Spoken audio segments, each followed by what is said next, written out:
Si te gusta la historia, llegaste al lugar indicado. Bienvenido a Historias al Vapor. Sé pasajero de este tren y descubre en cada estación nuevas historias que estamos seguros te fascinarán. Abróchate el cinturón, que iremos a todo vapor.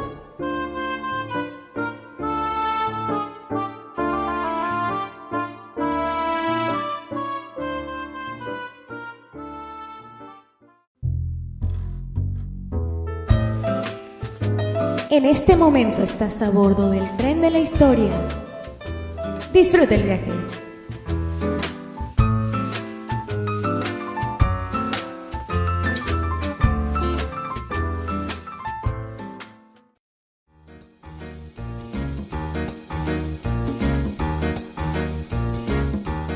Hacemos una parada en la estación donde nos encontraremos con los hacendados y los peones. Entraremos a conocer las haciendas yucatecas que fueron una gran parte de la economía de la península de Yucatán. Veremos a la tienda de raya y compraremos a crédito un poco de carne, coñac y brandy, y todos los productos que ofrecían. Indagaremos sobre los diferentes tipos de trabajo en las haciendas y sobre cómo llegó a ser parte de la identidad yucateca. Todo esto y más, aquí en Historias al Vapor.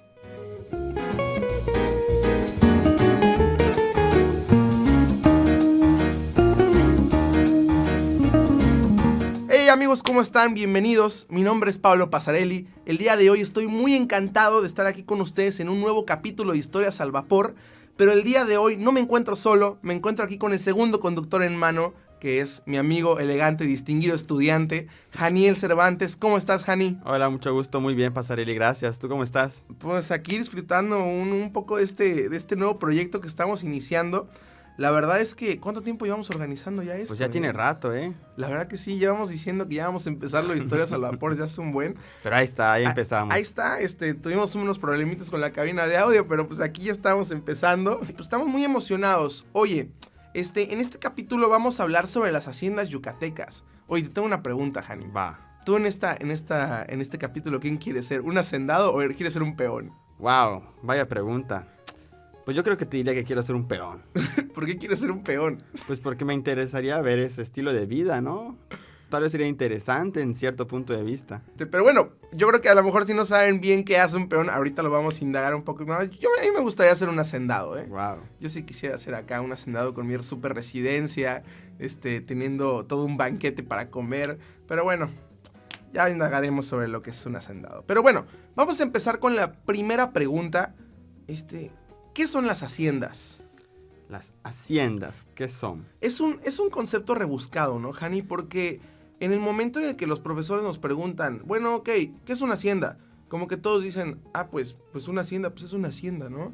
O sea, como que tienes muy grabada la imagen en la mente de la hacienda, que en el momento en el que te preguntan el concepto, no sabes ni qué es. Sí, suele pasar, uno no sabe qué decir. Una hacienda se traba ya. Exactamente, ¿qué es una hacienda? Pues bueno, yo interpreto una hacienda como pues un pequeño universo, una comunidad, una sociedad agrupada, la cual pues va a estar ligada por lazos de producción principalmente y que va a compartir múltiples características en todo su entorno social. Claro, en sí lo que es una hacienda, pues vamos, simplemente en el concepto es un centro de trabajo agropecuario.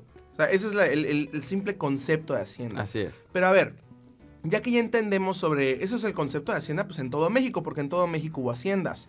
Pero ya si vamos a entender más el concepto de hacienda yucateca, tienen que saber ustedes, los pasajeros, que la hacienda yucateca pues fue parte de la economía en todo Yucatán durante mucho tiempo, desde la colonia hasta el presente. Pero a ver, ¿cómo son las haciendas? Y me refiero en forma de estructura. ¿Cómo son las haciendas, Jani? Bueno, pues realmente están compuestas en primera instancia por lo que es una casa principal, ¿no? Claro. Que allá es donde reside quien es el hacendado, el cual pues ahí tiene su vivienda con su familia, etc. Hay otros lugares que son las casas donde viven pues los trabajadores, los peones, vaya. La capilla es un punto importantísimo. Básico. Sí, básico en lo que es la hacienda y otros centros de distribución. Claro, cabe recordar que eran verdaderas residencias campestres, o sea, tenían una gran cantidad de estructuras. La capilla, como mencionaste, es muy importante y ahí vamos a hablar sobre lo que son las fiestas del santo. Sí. Por lo general se celebraban en la hacienda el santo al que el hacendado veneraba. Entonces, pues vamos, e incluso podemos ver todavía ejemplos en el presente de haciendas que tienen nombre de santos, en el santo de San Eduardo, en el santo también de San Antonio, vamos, puede haber muchísimos más ejemplos, pero bueno, también las haciendas tenían hospitales, tenían también calabozos, tenían la famosa tienda de raya, que vamos a hablar un poquito más adelante. Claro. También tenían escuela, tenían almacenes, tenían huertos, tenían pozos para la extracción de agua y pues más importante, tenían la fábrica donde estaban las desfibriladoras para el uso de la trasquilación del enequén, que igual vamos a hablar un poquito más adelante de eso. Pero bueno, es muy importante saber un poquito de las estructuras de las haciendas porque así podemos visualizar un poquito, podemos lanzar nuestra imaginación un poquito a volar para poder entender todo el concepto. Vamos a ir al siguiente tema, que es ¿qué tipos de haciendas hay? Porque conocemos, vemos las estructuras, pero pues muchas personas no saben el tipo de trabajo que se hacía en esas haciendas. ¿Cómo cuáles tenemos, Hani? Pues principalmente se distinguen dos tipos, de los cuales pues ya van a irse pues dividiendo y saliendo los otros, ¿no? Un tipo es el que surgió en primera instancia, las cuales son las haciendas maicero-ganaderas, las cuales pues como bien dice su nombre, se dedicaban a la producción del maíz y del ganado. Esas tienen su pleno apogeo, bueno, inician en la colonia, ¿verdad? Y tienen su pleno apogeo en lo que son los inicios, la primera mitad del siglo XIX. Después va a aparecer lo que es la hacienda de monocultivo, la cual pues ya va a ser un poquito más famosa. Y la hacienda de monocultivo pues va a cultivar específicamente algún tipo de producto, como puede ser la caña, el enequén o inclusive el tabaco. La caña. Sí. Qué importante es la caña, ¿eh? No, sí. O sea, ¿sabes quién nos podría ayudar cañón para ese proyecto? ¿Quién? La maestra Lupita. No, sí, ella es La maestra Lupita es una maestra antropóloga de aquí de la Facultad de la UAD y tiene un conocimiento sobre aguardientes increíble. Entonces ella nos podría ayudar mucho sobre este tipo de... Que le tendríamos que dedicar un capítulo completo a hablar de aguardientes y hablar de azúcar. Sí, entonces, es un tema tremendo. Pero bueno, para no indagar tanto en lo de la caña, vamos a quedarnos. Mencionaste después otro monocultivo, ¿cuál fue? El enequén. El enequén, Enequén, igual yo creo que tendrá un capítulo más adelante. Sí. Pero vamos, sí les tenemos que indicar un poquito de qué es el enequén. ¿Por qué? Porque...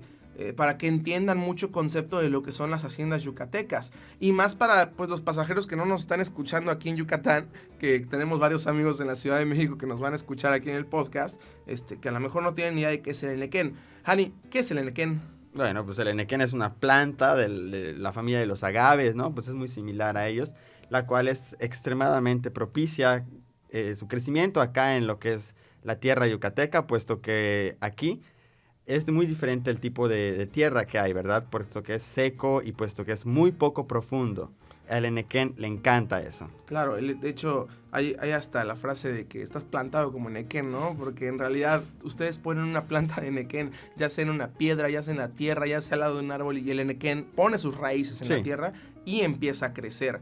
Pues vamos, ¿cómo se cultiva? Pues es básico, nada más lo ponen, no requiere de mucha agua, no requiere de mucho tratamiento, pero vamos, por eso prácticamente se empezó a sembrar mucho el enequén en Yucatán, porque era muy barato y en ese entonces tenía una gran utilidad, que ahorita vamos a hablar de eso. ¿Qué es el producto que se saca del enequén?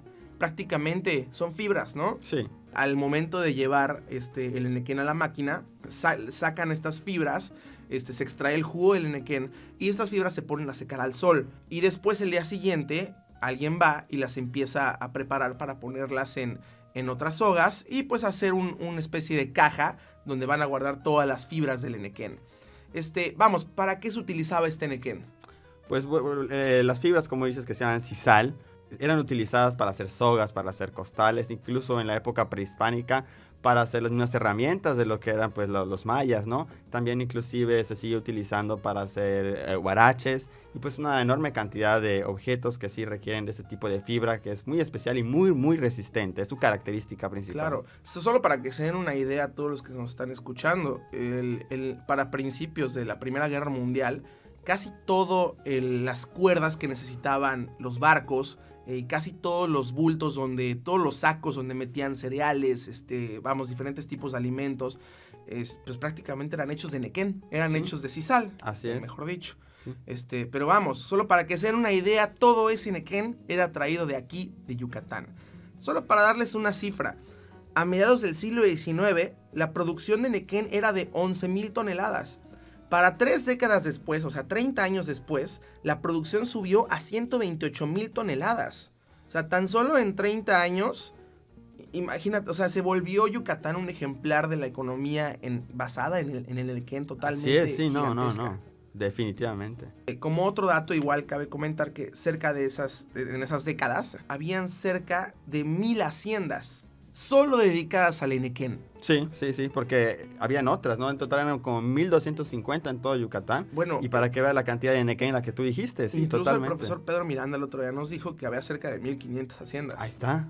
Pero vamos, al Enequén, de 1,000 a 1,200 haciendas. Pues bueno, prácticamente ahorita ya entendimos un poquito sobre el concepto de hacienda, que ya quedamos que es un centro de trabajo agropecuario. 2, ya entendimos también un poco sobre los tipos de haciendas que hay, ya metiéndonos más en Yucatán. Pero ahora vamos a ir a un corto comercial y enseguida vamos a regresar con un poquito más de información porque ahorita sigue la tienda de Raya. Uf. Exactamente, enseguida regresamos.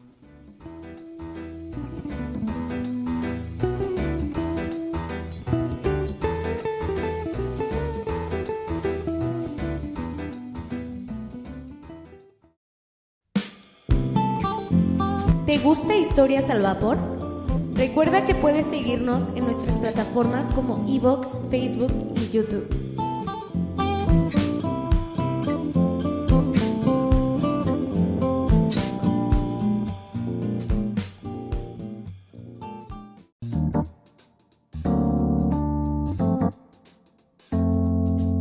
En este momento estás a bordo del tren de la historia.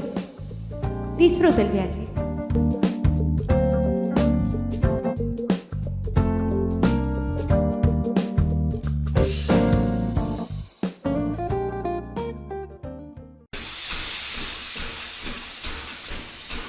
Estamos de vuelta.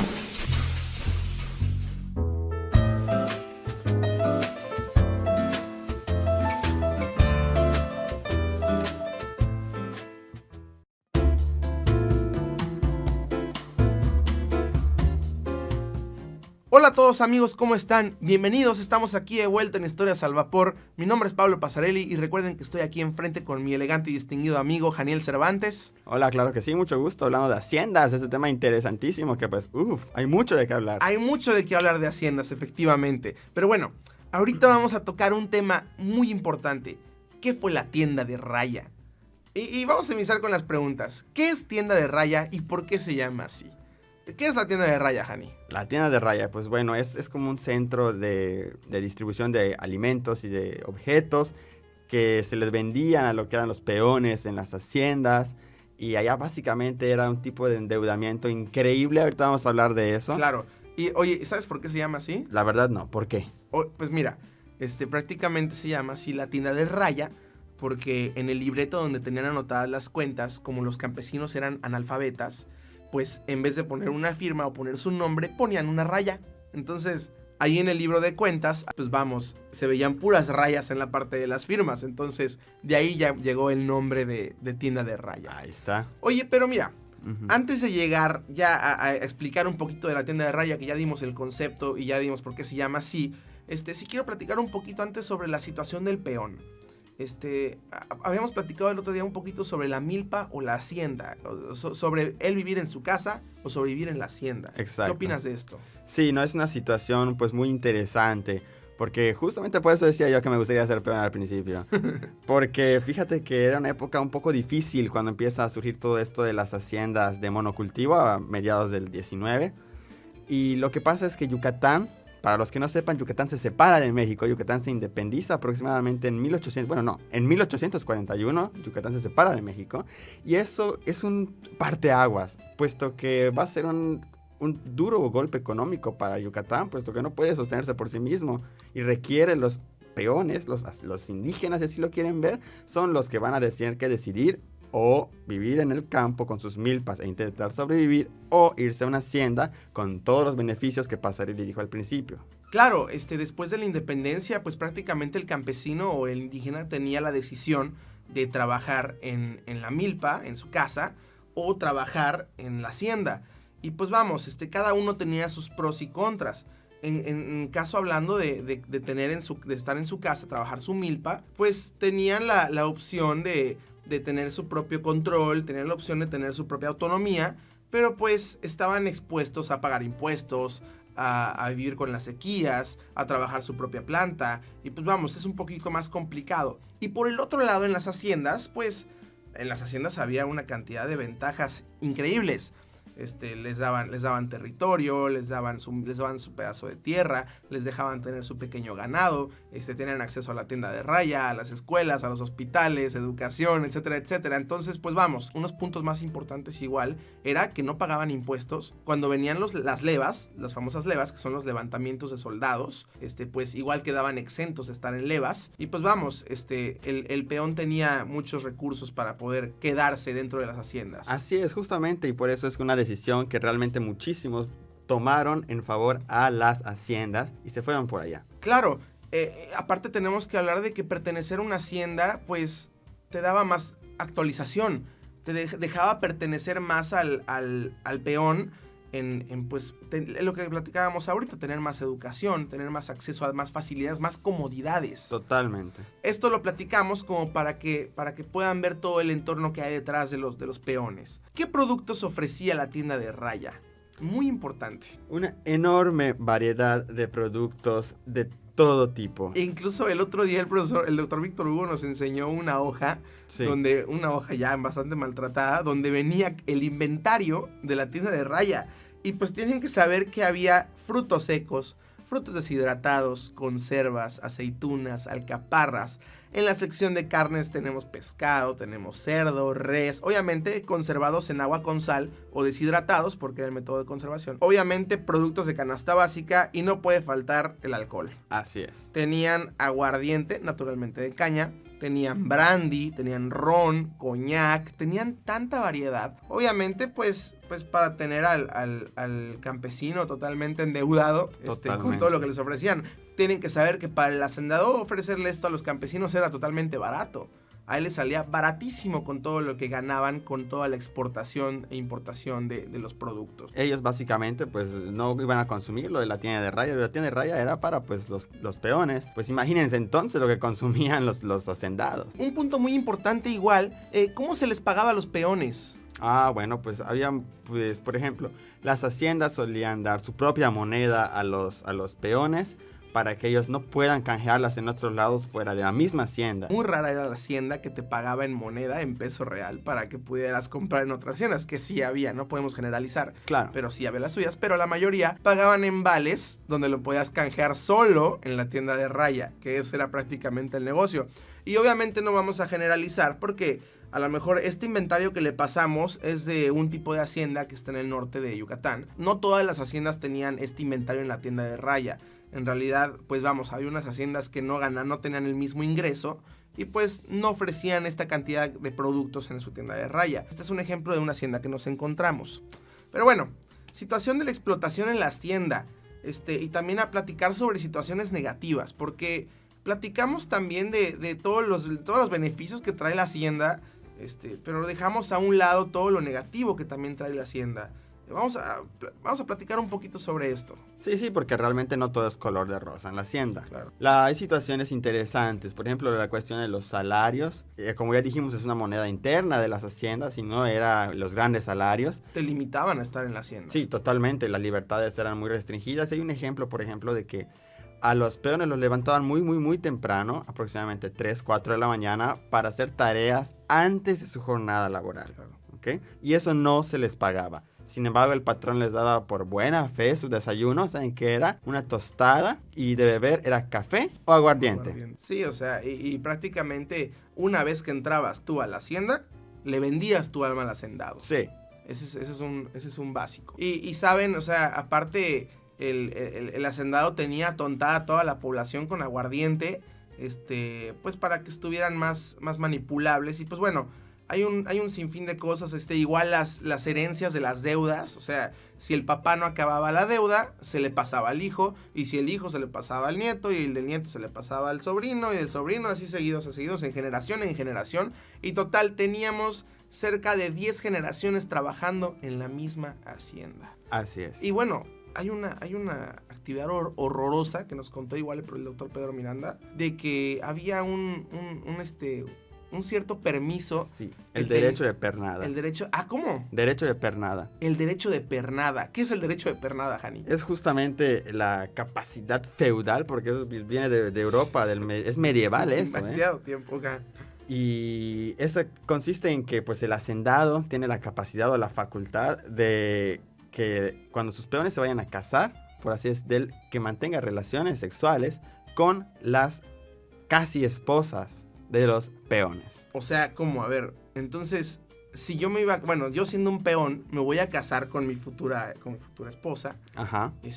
Y el hacendado tenía derecho de tener relaciones sexuales con ella primero que yo. Así es. No, es que este es el tipo de situaciones que les digo que... Y digo, esta es una de muchas. Sí, porque hay muchas... Repite el nombre, ¿cómo se dice? Derecho de pernada. Derecho de pernada. Pues bueno, esa es una de las situaciones que pasaban. Pero bueno, vamos a ir a un corte comercial. Enseguida regresamos con más historias al vapor y más con esta plática que estamos teniendo sobre las haciendas yucatecas. Ahorita nos vemos.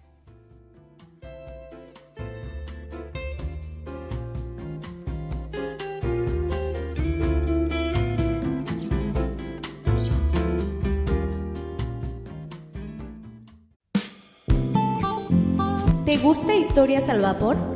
Recuerda que puedes seguirnos en nuestras plataformas como iVoox, Facebook y YouTube.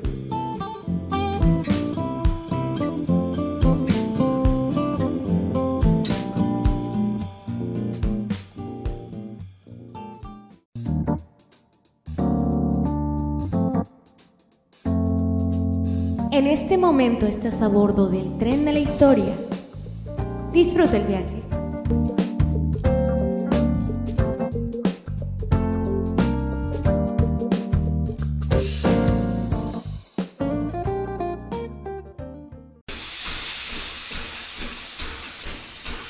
Estamos de vuelta.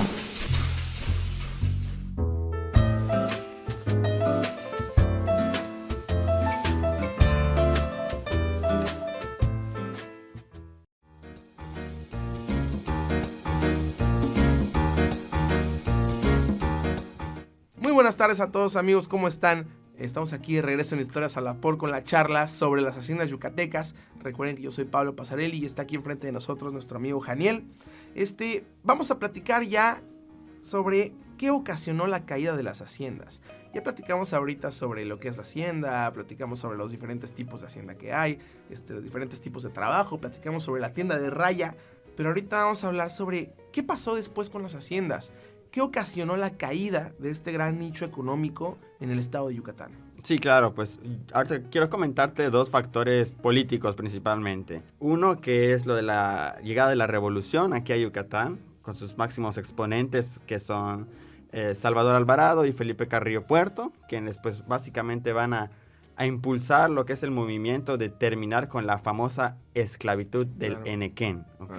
Muy bien. La cual consistía en que pues los peones tenían condiciones pues realmente no muy favorables y pues obviamente eso iba en contra de los ideales revolucionarios, ¿no? Y pues allá sí hubo un parteaguas en ese aspecto. Y el segundo que te quería comentar es cuando Lázaro Cárdenas realiza todo lo que es la reforma agraria y se hacen los repartimientos de las tierras con los ejidos y toda esa situación. Claro, el cardenismo fue una parte muy importante en todo el repartimiento de tierras. E igual siento que fue un parteaguas muy grande en lo que es la caída de las haciendas. Oye, pero sabes, yo tengo una que investigué, un punto muy bueno. Se inventó el nylon. Chale. O sea, y fíjate que fue por Wallace Hume en 1933. Justamente antes del cardenismo y después de Guerra de Castas y también después de Felipe Carrillo Puerto. Sí. Pero pues mira, o sea, y fíjate que es muy importante la invención del nylon porque sustituye al enequén, que el enequén era caro hacerlo. ¿Por qué? Porque imagínate toda la gama de empleados que necesitaba la fabricación de la fibra del sisal. Y pues el nylon es una fibra sintética que sustituye fácilmente todo lo que se logra hacer con el enequén. Entonces igual es muy importante. Y dos, ¿sabes cuál también? El secuestro de la planta. Chispas. Se lo secuestran los brasileños, se la llevan a cultivar en su tierra. Y pues vamos, no puedes comparar el territorio de Brasil, claro, con el territorio de Yucatán. Y pues vamos, igual se la llevan africanos. Tenemos información de que en Costa de Marfil igual se llevaron la planta del enequén, se la secuestraron y le empezaron a cultivar ahí. Fíjate cómo todas estas caídas hasta este punto de los diferentes sucesos como la independencia, Guerra de Castas, la Reforma y la Revolución Mexicana, que aquí fue más Salvador Alvarado y Felipe Carrillo Puerto. Claro. Pero bueno, fíjate lo del cardenismo, la invención del nylon, el secuestro de la planta. Pero vamos, todo esto fue suscitando a que el trabajo en las haciendas y el enequén, más que nada, que era el principal nicho económico. Oro verde. El famoso oro verde. No sí. Lo mencionamos antes, muy buen dato, así se llama. Sí. Porque van a escuchar por ahí el oro verde y pues van a decir esto que es. El oro verde era conocido como el enequén en ese entonces. Pero bueno, todos estos factores fueron haciendo que el nicho económico de la hacienda se tire directamente en picada y vaya hacia abajo, ya no convirtiéndose en uno de los ejemplares principales económicos del estado. Pero bueno, es todo lo que tenemos que agregar por hoy. ¿Quieres platicar algo más, Hani, sobre las haciendas? Yo creo que dimos un contexto muy general, algo que queremos que todos sepan de las haciendas, por lo menos después de escuchar este podcast. Ya no puedes decir que no conoces nada sobre haciendas. Así es, ya tienes una permerita de información, aunque Exactamente. Bueno, mi tema favorito es la tienda de rayas, sin duda alguna. Yo creo que es de lo que más hablamos en todo el podcast, Pero bueno, prácticamente es todo por hoy. Les agradecemos mucho la atención por haber estado en este podcast. Mi nombre es Pablo Pasarelli y esperamos veros muy seguido.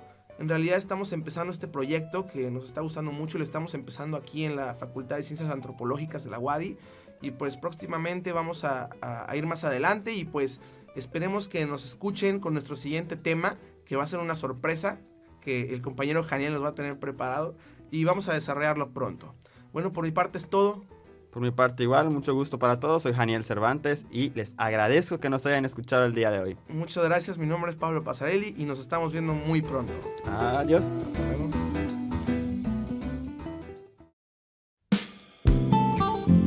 ¿Te gusta Historias al Vapor? Recuerda que puedes seguirnos en nuestras plataformas como iVoox, Facebook y YouTube.